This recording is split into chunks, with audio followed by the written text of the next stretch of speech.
Hello, everybody. Welcome back to the Swiftie Salon for another episode covering the Tortured Poets Department by Taylor Swift. I'm Emily. I'm Dani. And I'm Lauren. We're so excited to have you here. The Swiftie Salon is a space to channel the endless thoughts that we have on Taylor's work by taking a look back through her lyrics. Like the salons of the Enlightenment, we hope this can become a space for Swifties to gather and talk about the music, share in how it relates to our lives, connect with others from all walks of life, and build a loving community. So thank you for being a part of that. And today we're diving into the title track of the Tortured Poets Department, the Tortured Poets Department. Woo! Here we go. I'm so excited. I love title tracks. I don't know about you guys. I think some people don't. But I like all of her title tracks. Yeah, I especially love this title track. I do too. I think that this one was the one that sort of made the most impact on me personally as a title track. Interesting. I think of like the other ones, Lover, etc. And not that I don't like them, but I think that this one I definitely had several notes to say about it. So I'm really excited to dive in. All right. What about Evermore, though? Because I feel like Evermore also struck me a lot. I mean, yes. And we'll get to that one when we get to it, right? But this one, I just feel like, again, we sort of spoke about it in the last couple episodes that we've recorded for this particular album, but she's doing a lot of storytelling, and this one is definitely, all right, here it is. Let me lay out what the hell the purpose of this album is. Yes, it's very much the thematic spine song. Yes. Yeah. Which is very cool. I forgot to caveat. We are at Lauren's place today, and we have podcats.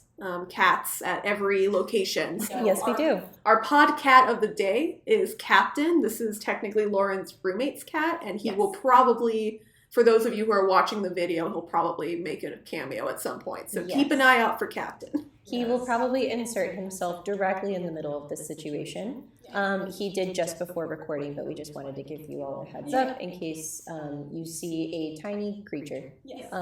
But he is sort of a Russian blue appearing cat, so he fits in really well with the aesthetic. He matches the cardigans and the hats really well. Yeah, he's a good podcat. So shout out to today's podcast, Captain. All right, so pre-release expectations of Tortured Poets title track. So I guess this kind of ties into what we thought of the title itself, but once you saw that there was going to be a song with the same title as the album, like what were we feeling? I'm not a title track girl. Oh. I'm not a title track girl. I am now. Okay, can you explain before why you were? Two on the nose, maybe? I think two on the nose is a good way of putting it. Yeah, two on the nose. I honestly, I think that's the only thing I have on that. Two on the nose. Just two on the nose. I'm marinating with that. I'm gonna hold space for what you just. I'm gonna marinate with that as well. Okay, well, I know we will talk about it more in depth when we get to them, but let's take like Red for example. Okay. What about Red is two on the nose for you? And this is a genuine question. I'm not trying to like challenge you. I'm just curious. You know what? Actually, now that I'm thinking about it, I don't think I have a problem with them because Red, I'm okay with. Speak Now, I'm okay with. Lover, I'm definitely okay with. You could argue that Speak Now, the song, doesn't really encapsulate the album, but I do love the song itself. Me too. So I kind of see what you're getting at as far as like they don't always represent the album as a whole. Yeah. But like even Lover is a great song. I don't know if I feel like Daylight should have been the title track. And I know it was originally, I think, at least rumored the album was going to be called Daylight for a while. Yeah. And I feel like Daylight is more of a thesis statement of the album than Lover is. But then again, in hindsight, maybe Lover was accurate. I don't know. It's just an interesting thought. Yeah, I think for this specific album with this specific title track, I think it's just a mouthful. Yeah. I was like, how is she going to sing it, the whole thing? Or I don't know. I think it just felt like a mouthful. It would have been crazy if this were like a repeated chorus of like The Tortured Poets Department. The Tortured Poets Department. That would have been crazy. And I think my pre-release expectations, I just have a note here. Excited to hear it, but is this track going to summarize the whole album? What is it going to sound like? And I think I had that thought too of it just being a very long title. And we went over, our pre-expectations of what Tortured Poets would be. It's just a really long title where she was doing one-word titles prior to this, which made more sense. Yeah. For both album names, but also title tracks, just singular words. Yeah. Right. So this one was how is the Tortured Poets Department going to kind of sound in a rhythm as a song? So I was intrigued by it, I guess, was my first impression or first initial thought. Yeah. I totally thought that it was going to be welcoming us into the Tortured Poets Department. Originally I thought this song was going to be this is the Tortured Poets Department, this is what it's like, these are the kinds of people who live here, this is what we suffer from, this is what we do. I was totally expecting a dark academia, we all go to this magical school where we suffer and we're sad kind of song. Hogwarts, Tortured Poets Department. Yeah, dark Hogwarts, if you will. Yeah, Hogwarts for sad people. Yeah. And I mean, I don't know exactly why I thought that. It just, that's what the phrase Tortured Poets Department evoked for me. So I'm not mad that that's not what it was, but I do still have this little fantasy place in my head of the Tortured Poets Department where it's not the sanitized corporate world that we see in the visuals of this album, but it's actually an ivy-covered Hogwarts-esque school where it's a department, you have a major, I'm majoring in tortured poetry, that's where I want to be. I mean, that's essentially what I did study at college, so. And I loved it, so sign me up. Yeah. Love it. Oh, I love that. So do we go into first listen? Yeah, we can talk about our initial song reaction. Yeah. So yeah, what did you guys think at first blush? I loved the use of sort of an opening chime sound. I always associate that sound with fantasy or a dream state, right? It's the kind of wind chimey thing that happens when a character on a television show says, I remember this one time, and then it's this weird wind chimey sound. And that was not my joke. I actually kind of took that from Flight of the Conchords. They did that at a concert that I saw. Where they did it on stage. They had a wind chime thing. It was really silly. Anyway, but again, kind of thinking of the meaning of the song, it's great that she's alluding to this wind chime sort of fantasy because she's maybe remembering this whole relationship and the fantasy of this relationship playing out in her head.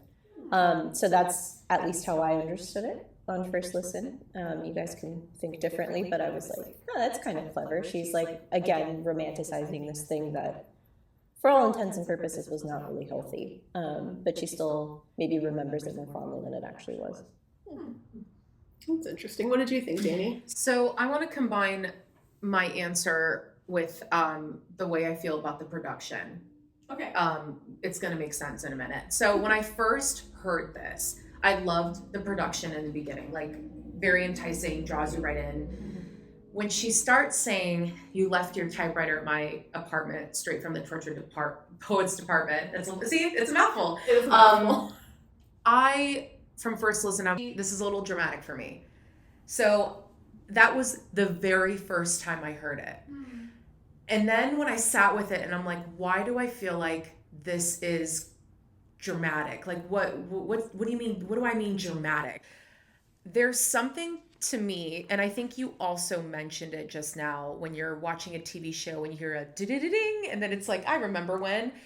This feels like a musical theater song. 100%. This has a musical theater-esque in it to where every single time I hear it, I picture on a stage and her being yeah, I remember I was in the Tortured Poets Department. And then you left your, and then it's just, it feels so musical theater-esque, like even that first line. And then what I love is she brings it back at the end, like after the bridge, when she goes, who's gonna hold you, gonna hold you, gonna hold you. And even at that part, when there's like a million who's gonna hold you, gonna know you, gonna troll you, like right before the end of the song, I just picture a bunch of backup singers or backup dancers, like the chorus, the chorus singing, and then they all chime in together to say, you left your typewriter. So it's almost like she's telling a story about her experience, and then everybody comes in as soon as you hear more voices. I don't know. So that's how it's grown with me. It went from being like dramatic and cringy, but I wasn't really sure why, to, oh my gosh, this feels so dramatic in a good way. It feels so musical theater-esque and visual to me. Okay. Yeah. It's beautiful. I also loved it at first listen. I loved the opening production as well. The like, like that was fun. And also just the way she opens with, you left your typewriter in my apartment, like that. I'm already like, okay, it's story time. I'm seated. I'm sat. Tell me what happened. And so I understand that there was like some initial backlash to the song, that it was kind of all over the place, that it was very verbose, especially in the bridge, like all of the like, oh, and you told her this and I told Jack that. And, you know, like it was kind of more plainly stated rather than like dressed up in literary metaphor. And I didn't have a problem with that. Like, I really relate to when you are so devastated over something that's over and you haven't figured out how to tell the story about it yet. And I mean, I just relate to this as a storyteller. Like, I am an insane person that when things happen in my life, I love thinking about how I'm going to share them with people. Like, I do try, I almost like edit the stories. Not like removing details, but just like, how do I present it? Because I want the person I'm telling it to feel the way that I feel. Right. Well, and like engage with you in the same way that like you experience this. Yeah. So like I do, not like obsessively, but I do notice that as I start talking to my friends about something that's going on with me, I will almost form a script for it where it's almost like I'm workshopping material for a Type 5. Like it sounds really psychotic when I say it out loud, but I mean, genuinely, like, it's just always my goal as a writer. I'm like, I'm trying to, you know, get my audience to understand where I'm coming from. I'm trying to get them to put themselves in my shoes. It's all about empathy, right?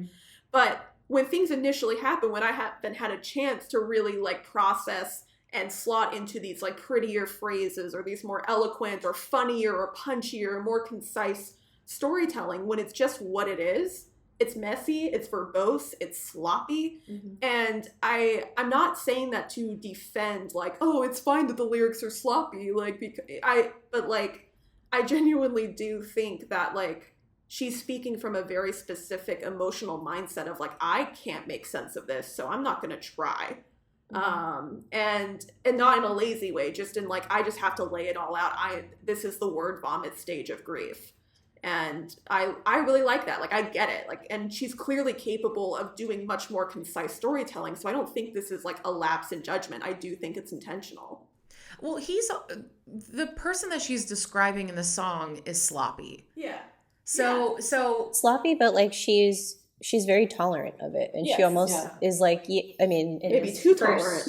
Yeah, too tolerant. But like in this whole first verse, and we're gonna break this down, you know, when we do our lyric analysis. But I've seen this episode, and I still loved the show. Who else decodes you? Like, I've seen you do this like weird, like self-sabotage bullshit, but like I'm the only one that like really gets it. I'm the one that's like here to tolerate it. I'm the one that's going to encourage you and pick you back up again when you inevitably will like break down in the same way.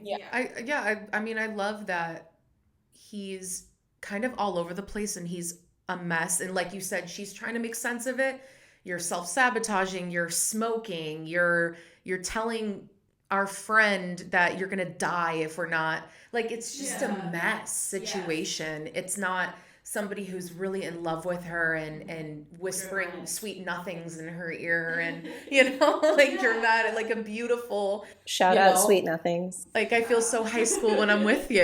It's. I genuinely think like track 2, Tortured Poets Department Taylor is not LOML Taylor. Yes. I think by the time we get to LOML, she has processed this relationship to the point that she can write something really beautiful and eloquent and, lay it out for what it is. But she wasn't there at track 2. And that's what I like about this album is I feel like we are going on the journey with her of making sense of what's happened. So I really like that. And I resonate with what she's talking about emotionally in the song. Like you guys are saying too, like I chose the cyclone with you.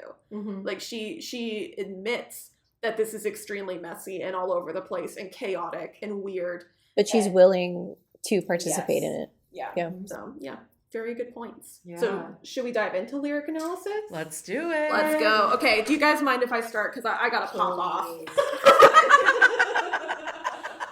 She's ready to go, guys. She has shit to say. Our writer has so much to say about tortured poets, and I love her for it so much. Like I said, initially, like in our, episode 0 podcast, like in case you've been listening from episode, I think 0 or 0, I'm not sure. I, in particular, think that this podcast is such a fun idea because I love diving into song breakdowns with Emily. She writes the best song breakdowns that you've ever read. And I'm talking, she takes like word by word, line by line, and breaks down, decodes, if you will, how this kind of gets interpreted in her brain. And it's fascinating. I love reading them. They're like very long, but very, very worth the wait, and very worth the read, in my opinion. So I'm going to just let Emily speak about that for just a second. That's really kind of you. Thank you for saying that, because it's like it's spurred out of nothing. Nobody has asked me for this, but it's true. It's true, but it's great. Poet. She is a tortured poet. And I just admire her writing so much. I just think it's so fantastic. I mean, that's an artist who does the work. And I think we all know that, but I just admire it so much. And I really love decoding, like you said, every little word. And I'm actually particularly proud of the Tortured Poets Department title track essay because I really pop off. Like I have a lot to say about that song in particular. So if you're kind of in the like, it's whoops. So if you're kind of in the zone where you're like not sold on that song and you don't really get what it's about, like I'm not claiming to be an authority, but you might want to check it out. See if it changes your mind. If it doesn't, that's cool. Like I'm not here to change minds. I'm just here to share how excited I am about the lyricism. Yeah. You're not here to yuck someone's yum. Yeah, no.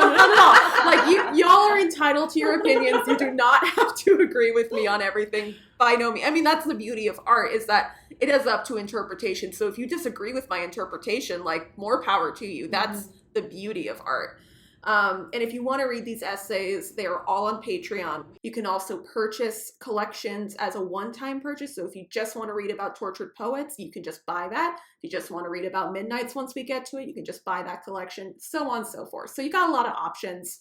I'm really excited about all of it. Thank you guys for supporting me and my love of yapping about lyricism. So thank you for bringing us into this and being down to start a podcast from the ground up. Oh my gosh, I've been dying to succumb to the Los Angeles pandemic of podcast disease. Of getting all of our thoughts out to the world. Yes.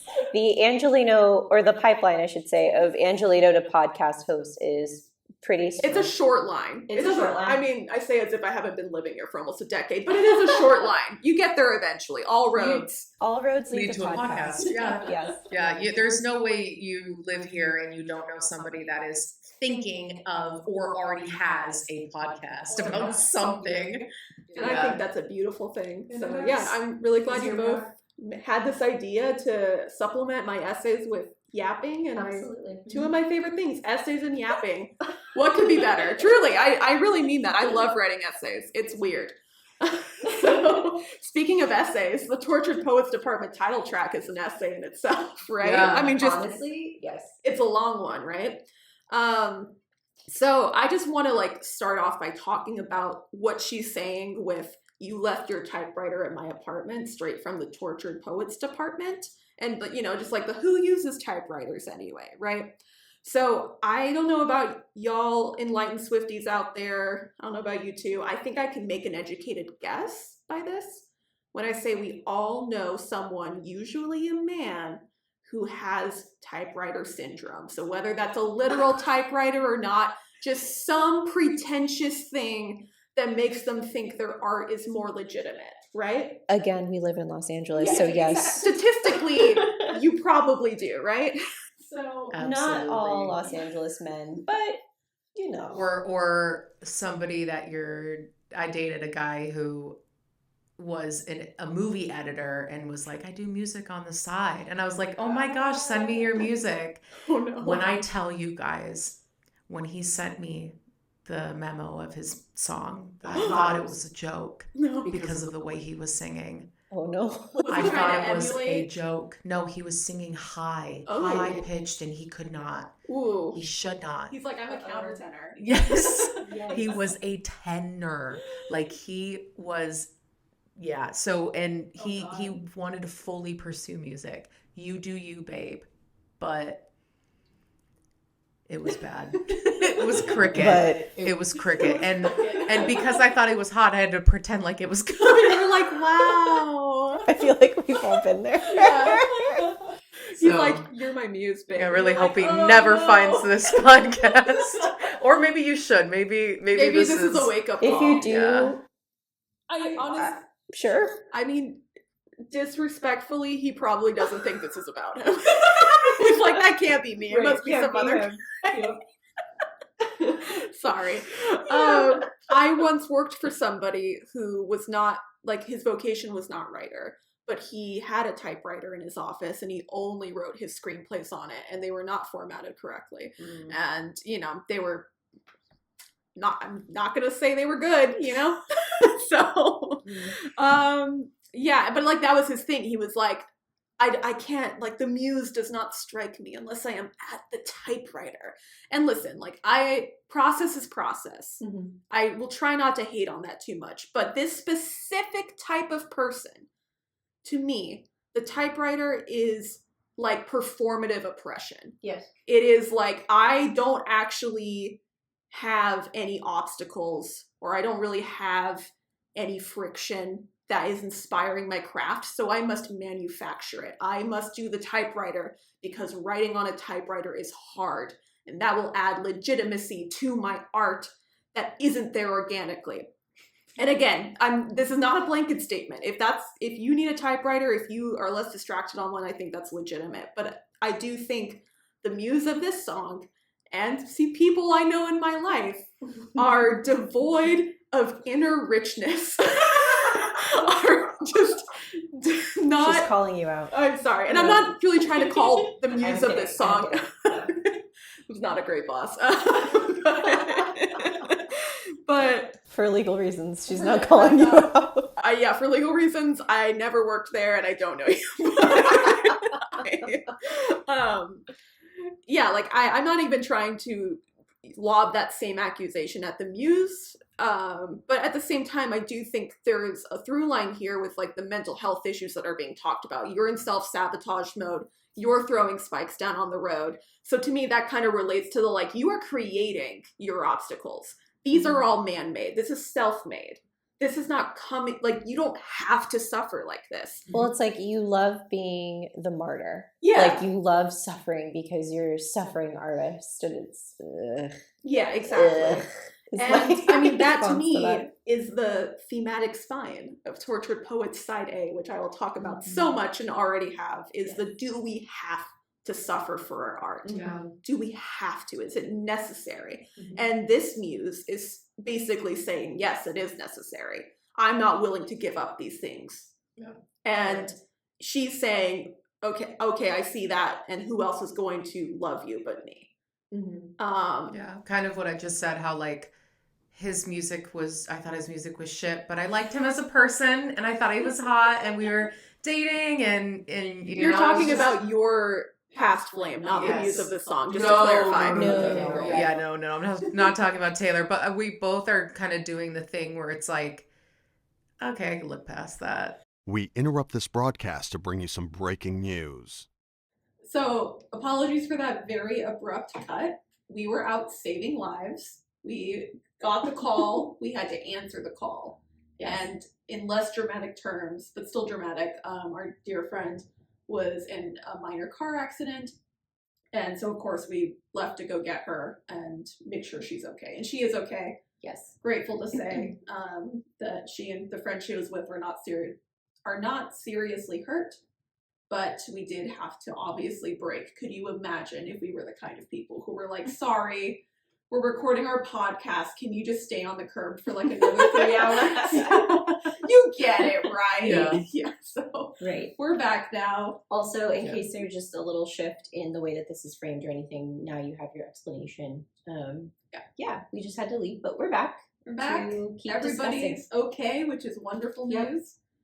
And we are ready to keep rolling on Tortured Poets Department. Yeah. So yeah, as Dani was saying, like with your former person of interest, I'm sure there was a better way to put that. Like, the music was bad. He took his music too seriously, but I said, fuck it. You're like, I'm just going to look right past that. Yep. We're going to look right past the barrel of red flags. She said, but he's hot. Yeah, so. I said, but he's hot. But I mean, truly, I mean, like, having a hobby and a passion and not necessarily being good at that is okay. I don't want to knock people who are passionate about something regardless of skill or craft. All right, so shall we move on to verse 2? Not that we don't want to discuss typewriter syndrome ad nauseum, but we should probably move on to the second verse. Yeah, there's more in the Patreon essay, so if you want to keep thinking about typewriters and men, go to Patreon. Wow, I'm so good. Continue listening to the album. I'm so good at this. I'm so good at promoting. It's amazing. Okay, so yeah, I talked about this for a long time. So what's something you guys want to highlight? I definitely want to highlight the book Just Kids reference. You're not Dylan Thomas. I'm not Patti Smith. This ain't the Chelsea Hotel. We're modern idiots. I just bought Just Kids. I've never read it. Have any of you? Do we have anything to add to those lines? Like, do we know what that? I don't know their lore. So. Sure. Yeah, please explain the lore, not only to me, but to any listener or watcher of this podcast who doesn't know the deep lore. I will do my best. I am not as familiar with Dylan Thomas and Patti Smith as I could be, but I do know of them. So Dylan Thomas is most famous for the poem "Do Not Go Gently Into That Good Night." Okay. And he also is prime example of a tortured poet. Like, he literally drank himself to death at the Chelsea Hotel. So that's kind of that's someone who very much embraced the identity of being a tortured poet, who had his vices and his struggles and succumbed to them. Which is obviously a trajectory that I can't imagine Taylor wants to go down, and has seen it happen, whether in a relationship or to peers in her industry too often, right? And then Patti Smith is, I believe she's also a musician and a poet. She's a songwriter. I could be wrong. I feel like I should fact check that before I move on. I think so as well. Yes. Yeah. Oh my gosh. Yes. Yeah. She's a singer-songwriter and she's a poet. Phew. And I apologize. She's been on my list of somebody to get more into.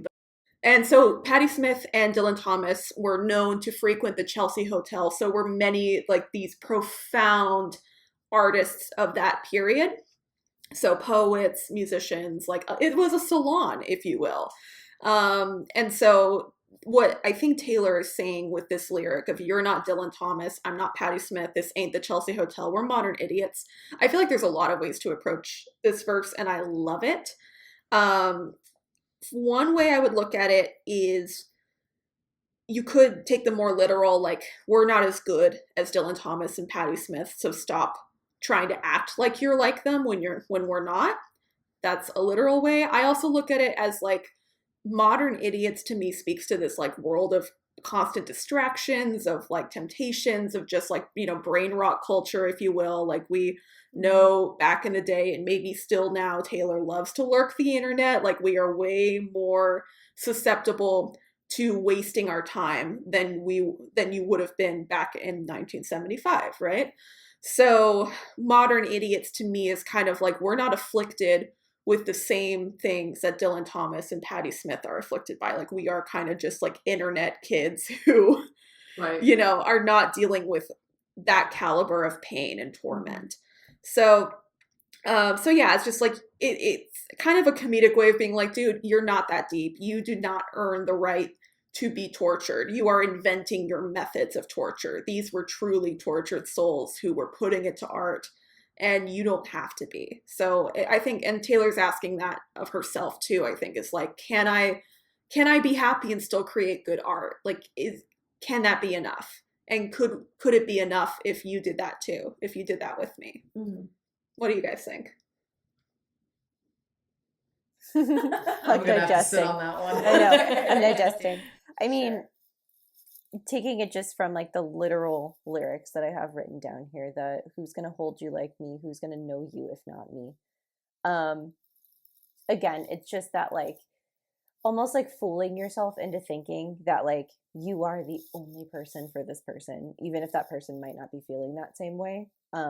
You are kind of like validating being okay with like this behavior, being present in your life because you're the only one that's going to tolerate it. So if I leave, they're going to have no one, which is so sad. And I feel like it's, again, like a very universal feeling for people who have been in those types of relationships that aren't reciprocated, where you just kind of, I don't know, it's just like a foolish way of thinking that you are this person's like sole kind of like dependent thing that's going to bring them joy, when you know full well that that's not true, but you're trying to kid yourself into thinking that it's true. Yeah. So Yeah, it's really sad. I mean, I think it's a beautiful notion of like, I see your flaws. I see what you do to yourself. I'm choosing to love you anyway. Mm-hmm. I do think that's a very profound statement to make, even if it was made in vain.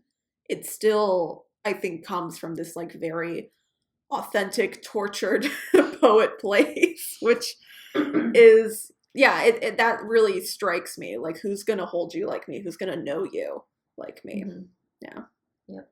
What do you think, Dani? Anything you want to call out? Or I'm on Lauren's train of having the thoughts of like, I'm the only one that's gonna know you. I feel like I'm speaking very literally. I'm on Lauren's train. I'm on Lauren's I'm train just as taking well. it just from like the literal like written, and by the way, we're looking at written lyrics. That's why we keep like glancing down and why you may or may not hear paper shifting sounds. Just like the literal lyrics in front of me, like just going off of that. But yeah, it's really sad because you become more dependent on them than they become of you in that way. yeah, no, it's definitely a very imbalanced, kind of unhealthy dynamic, which we can tell from a distance. But I think when you're in it, there is something romantic about the like, I see it and I accept it, which is unfortunately not always the right thing to do if you're with the wrong person, right? This also makes me think about like, just on the note of like, who is it okay to not be sad? Like, do we have to be tortured to create good art? That kind of reminds me, did you guys like watch the Tiny Desk concert from the Lover? Yeah, from the Lover era. Before she plays Death by 1,000 Cuts, she talks about how she would get asked by journalists in interviews, like, what are you going to do when you settle down and fall in love? Like, are you still going to be able to write good breakup songs? Which I'm like, the audacity of some people. Oh my God. I could never be famous like she is. That's just to have someone brazenly be like, are you going to suck once you're happy? What? But I mean, you know, I'm kind of dramatizing it, but she was saying like, this was something that concerned me, is like, if I'm in a happy, healthy relationship, like, am I still going to be able to tap into those emotions? And that's where Death by 1,000 Cuts came from, was like, I'm going to challenge myself and try to write a breakup song now. And of course, it's a great song. And I also was really struck by that when I watched the Tiny Desk concert, because it gave me hope too of like, I often feel like, oh God, am I only interesting when I'm sad? And to see that she was still able to reach into that place from like a at that point healthier standpoint and still create something that's really profound and really resonates with people who are in that emotional state, even if she isn't, like, that sold me. I was like, there is a way for you to have a balanced, happy, fulfilled life and still be able to tap into that tortured artist who is able to speak to difficult emotions without going through them in that exact moment. Yeah. Not the case with this song. She's going through it, but I do think that's very cool. Yeah. Should we talk about the bridge? Or do we want to talk about Charlie Puth? Sorry, I blew past that. I have a question. Go ahead. I have two. So one, you smoked, then ate 7 bars of chocolate. Weed? Yeah, I think it's you smoked Is weed. it implied it's weed? Yeah. Sorry, this is a duh. No. I mean, I think 7 bars of chocolate like speaks to when you're really like high. the Yeah, you have the munchies. Yeah. So I think it is you smoked and then you ate 7 bars of chocolate. Yeah. So yeah. I mean, I don't have anything to say about the Charlie Puth line. I'm gonna breeze over that. I love the line. I scratch your head, you fall asleep like a tattooed golden retriever. Yeah, that was a controversial line. People like hate that imagery, but I get it. Yeah, I do too. We talk about golden retriever, black cat all the time, so I don't know why people. What's that? It's like the different type of energies that you have. So like golden retriever is like often used as like a way to describe like a boyfriend's behavior. So like golden retriever boyfriend is like super loyal, super energetic, like always there to pep you up. Like I don't know, just you know it when you see it. And then like black cat, I don't know how would you describe black cat. I heard black hat and I'm like, where is that going? Well, I showed you a TikTok. The girl who was describing herself as a black cat was like, I'm gonna fight, like, if I need to. Like, You're a strong woman. I know you've been through a lot, obviously, but I think you should just like relax a little bit. But I also think you should listen too, because when I tell you I really just wanted peace and quiet and eat my food, I really wanted peace and quiet and eat my food. For sure. I hear that. You hear it, but you're ignoring it. So are you really hearing me, or are you just not listening? Okay, it's like the Parks and Rec, you're going to die of fun. We're having a Halloween party at our house. It's going to be the greatest thing ever. Someone will die. Of fun. And of murder. There's gonna That dynamic. Yes. Yeah. Right, okay. Yeah. Understood. Yeah. And then, so I had a question about, but you awaken with dread, pounding nails in your head. But I've read this one where you come undone. I, for some reason, am not processing that. The Hangover, I think, is what she's talking about. Like he's hungover again, awakened with dread, pounding nails in your head. I just think pounding nails is like alluding to like a hangover or like the aftermath of like another binge. And she's saying, I've read this one where you've come undone, but I choose this cyclone. Interesting. I like Like that. I have seen it before, but I'm gonna put up with it again because I am the person that will like pick you up when you fall. Yeah. Wow, I didn't get Hangover at all when I first read it, and you just blew my mind. Like very well done, my friend. Yeah, now I can see the imagery. Like, you're like, oh. I interpreted pounding nails in your head as just like the way he's torturing himself. So like I was picturing like a shame spiral, like I'm worthless, I suck, I'm no good for you, I'm a bad person, you shouldn't be with me. That too. And like her just kind of being like, all right, I've read this one, you're like falling apart, and like I chose to write this out with you. So I do like the Hangover or like spinning out interpretation of if it's like substance abuse related, but I also think it's like it's self-hatred. Yeah, I mean it could be both, right? But like I just think in the same verse as you smoked, then ate 7 bars of chocolate as like the opening line of this specific verse, that like she's specifically referencing like substance abuse. Yeah. On like multiple levels. It's not just smoking, it could be, I mean, just binging and right. I mean, also pounding nails makes me think of like paranoia too. Like if it's like you smoked too much, you wake up, you're having like, you know, a bad trip. I'm gonna have to mark this podcast as explicit. I was debating that earlier, but we're there. We're there. Cool. Yeah. Yeah. Cool. I guess we can move on to the bridge. Woohoo! I'm just gonna say it. I don't love the "gonna troll you" line just before we get to the bridge. I don't love it. I get it. I don't love it. Sorry. I'm so sorry, Taylor. It's just you do you. I didn't care for it. I didn't know that she said "I'm gonna troll you" in the background until I like saw it written out and was like, oh. Yeah. it was. It kind of goes like past my ears. Like when I listen, unless I'm actually like actively listening for it, I don't really hear it. Yeah. Personally. Another way of saying who's going to make fun of you, who's going to tease you. Yeah, No, of course. I kind of tease you, like poke fun at you, I suppose. But yeah, I understand. Like, and also the rhyme of like no troll, etc. Well, could it be alluding to like the previous line of like modern idiots, like troll? To troll is like a very modern term. Absolutely, I completely get like why she's using it. Like, I know you so well. Yeah, I just don't care for it. Like, it's just just the word using the word troll in the song. It's just a word I don't care for, which is not her fault. It's not her doing. It's a me thing. Like, this is 100% just a me thing. Okay. All right, bridge time. What do you guys want to talk about first? What to say first? Yeah. There's a lot to say in this one. Shout out Jack. Yeah. Shout out to Jack. Shout out Lucy. I mean, I do think the line "sometimes I wonder if you're gonna screw this up with me" is hilarious because, like, you think. Right? This is not a stable person. Yeah. I mean, sometimes I wonder. Yeah. I'm like, girl, do we think wondering all the that's not a wonder, it's inevitability, right? Yeah, but I understand in the moment, especially where it's going with like maybe this won't work. Well, then again, you told Lucy you would kill yourself if I ever leave, so you're gonna stay. It's that validation again that he wants to be with me. Yeah, you're delusionally finding, or you're just grasping at straws, trying to find confirmation that he wants to be with you. Right. But also it's like you said that, I said that to Jack. So like if we're on the same wavelength, like it's meant to be. Like I lost my twin. Yeah, exactly. Exactly.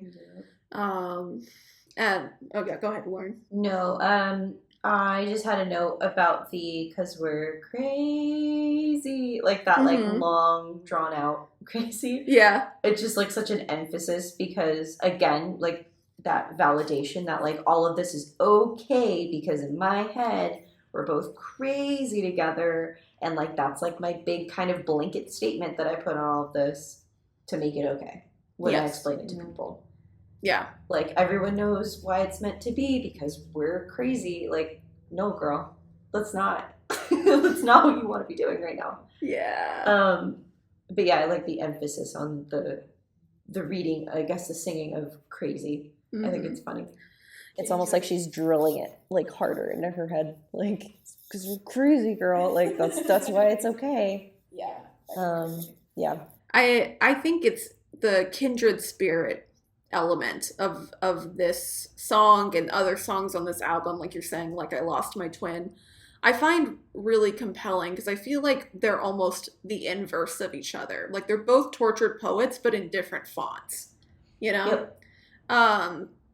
And so again, can't claim to know any of the people involved in this, obviously, but I do think it does really compel me that like we're talking about insane levels of like codependence and irrationality, and as she calls it herself in her in summation poem, like temporary insanity or like manic episode, like really high melodrama, tortured poet verbiage being thrown around here. And I don't know, I just feel for what that must have been like to sell yourself this notion of like this is high stakes because we're gonna kill ourselves if this falls apart, like this is so real, like nobody knows you like I do. And later in the bridge she's saying who else is going to know me. Exactly, like it's I just can't imagine how painful it must have been to be in that mental headspace and then have it end. Yeah. Right. Yeah. Well, like I've been talking about like the previous verses, like she's creating this like kind of delusional thing that he's codependent on her, but then that line of who else is going to know me is like, oh no, girl, you're fully in it. You are now codependent on him. Exactly. Which is so disheartening because like you don't want to get to that point in a situation like this, but it's, again, the storytelling in this particular song is insane. Yeah. Because you're literally just tracking her mind, like validating this for herself. Yes. Throughout the entire song. So now here we are. We're at the point where she's now like, I need him. It's no longer he needs me. It's I need him. Yeah, it's a great progression and very like. I feel like the notion of who else is going to know me is a very raw, like, initial breakup feeling of like, I'm never going to find anybody else. Nobody is going to know me on that level. Nobody's going to understand me and what I go through. And no one's going to understand him and what he goes through the way I do. Like that feels like a very like, this just happened kind of emotional state, which I don't know when this song was written, but that's where it puts me emotionally when I listen to it. Totally. Yeah. Yeah. And then my favorite part of the bridge is the taking my ring off my middle finger and put it on the one people put wedding rings on. And that's the closest I've come to my heart exploding. This so... is literally like in all caps on my notes in front of me. It's diabolical. It is. I can just horrifying. picture, because like if you're at dinner and you're sitting next to this guy and he's playing with your hands and he's taking, you know, he's just going like this and taking your ring off and putting it, like anyone would be like your heart, I can see that. Like your heart just skips especially a beat. When it's something you want. Mm-hmm. Like, and I I'm not so badly, Yeah, I mean, just I know as somebody who is very excited to be married someday, if I was with somebody and they did that to me, it would make my life. I'd be so happy. And that's kind of sad. Like, it's not a real proposal, but just the promise of like, this is going to be us someday. Like, I would be. It's an unspoken promise. So like you guys can, in any relationship, I feel like this kind of happens. You start talking about like the hypothetical future, where we could live, where we could do this, where we would do that. But again, it's like all hypothetical. This was like a physical action. At dinner, you're taking my ring off my middle finger and you're physically putting it on my like ring finger. Yeah. That action is like, it's a nonverbal like promise, and like I'm an action speak louder than words girly myself. So like that would have like broken me in half, I think, if that had happened. And then this, you know, obviously this is not going to go well at the end, but. And regardless of the intentions in that moment, like I don't believe many people are cruel enough to do something like that knowing they don't mean it. Like, I want to believe that was an earnest gesture in the moment. But still, to make a promise like that and not follow through is just so.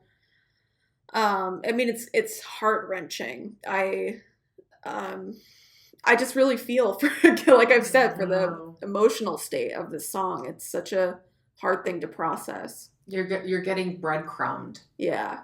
Yeah. You know, she's getting breadcrumbed a lot in this. She's explaining being breadcrumbed a lot, and this is another breadcrumb of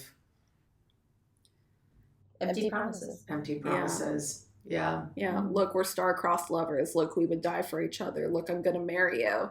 Yeah. Never mind. Terrible. Ow. Moment of silence for that. Moment of silence. This song hurts my feelings. Yeah. Yeah. I would love to circle back to my earlier statement because I'm just so excited to talk about this.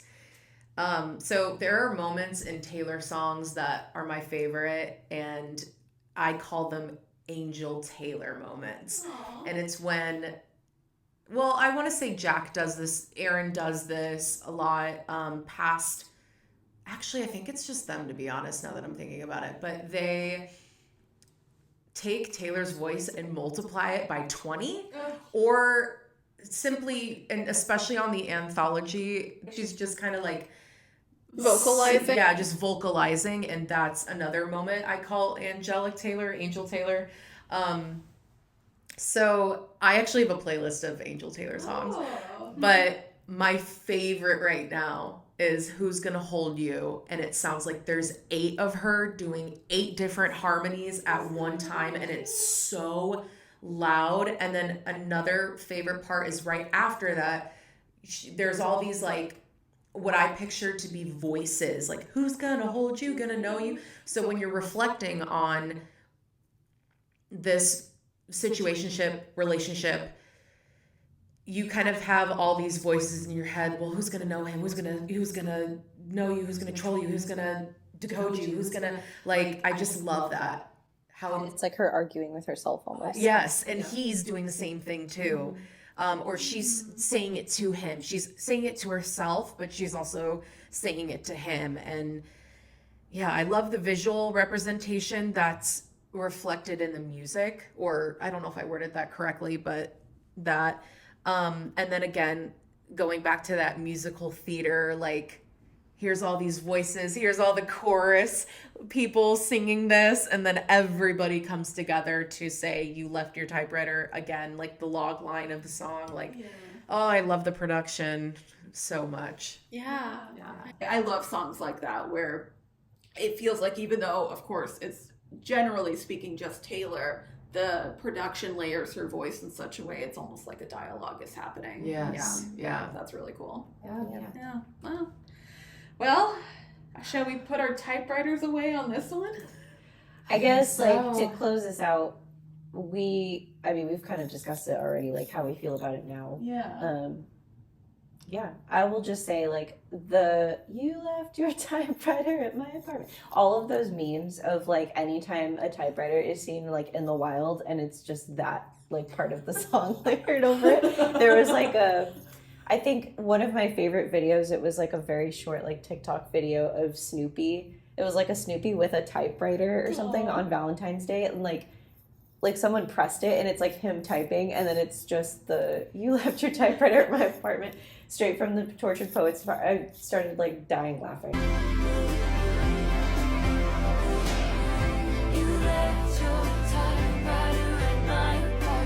And I love those memes so much. So thank you, if anything, for those memes. Of course. Yeah, I still love this song. Yeah. It is it's on my playlist, it's in my rotation. I do not skip this track. I really like the headspace it puts me in, both just from the storytelling in the song, but also narratively in the album. Like, we are now, like you said, Dani, Fortnite's kind of like the prologue, right? Yes, and this feels like chapter 1. Exactly. Yeah. Yes. So I love this one. Yeah. I love it. I love it. I love where we're going in the story. Yes. Yeah. Yeah. See you next week on My Boy Only Breaks His Favorite Toys. Yes. But actually, see you next week, guys. Yeah, no, truly. But I mean, yeah, like, My Boy might as well just be chapter 2. Yeah. Fortnite's the prologue. Yeah. So thank you for joining us for the Tortured Poets Department at the Tortured Poets Department at the Swiftie Salon. So Yeah, and make sure that you give our Instagram a follow. I'm just going to shout it out. Yeah. We are the Swiftie Salon on Instagram. we are also And please hit subscribe. yes. So you can see more videos of us yapping about songs. Yeah, I haven't said the thing yet, which Ooh, the yes. rite of passage. Please like, Yeah. comment, and subscribe if you are so inclined. We appreciate it so much. We're on Instagram, we're on TikTok, we're on Patreon, we are on YouTube, all the Swiftie Salon. On TikTok, we are the .swiftie.salon. Everywhere else, the Swiftie Salon. Right? Yeah. believe I hope so. I hope so, yeah. This will be embarrassing if not. It only took us 3 episodes to get to this outro, but Yeah. yeah, here we Yeah. are. So thank you for your support. Thank you for listening. Please feel free to let us know what you think of the Tortured Poets Department, how you feel about the lyricism in the song, and anything else you want to share. If you want Dani's Angel Taylor playlist, like, I don't know, maybe we can throw that on Maybe there. we'll throw it up on the Patreon. Yeah, absolutely. So yeah, thank you again for being here with us in the Swiftie Salon, hearing us exchange our thoughts and ideas and our yaps, and also taking a break to save some lives. So Yes. Absolutely. I'm mildly exaggerating. All right. Thank you again. See you next episode. See you next episode. Bye. And cut. It's over now. The music of the night.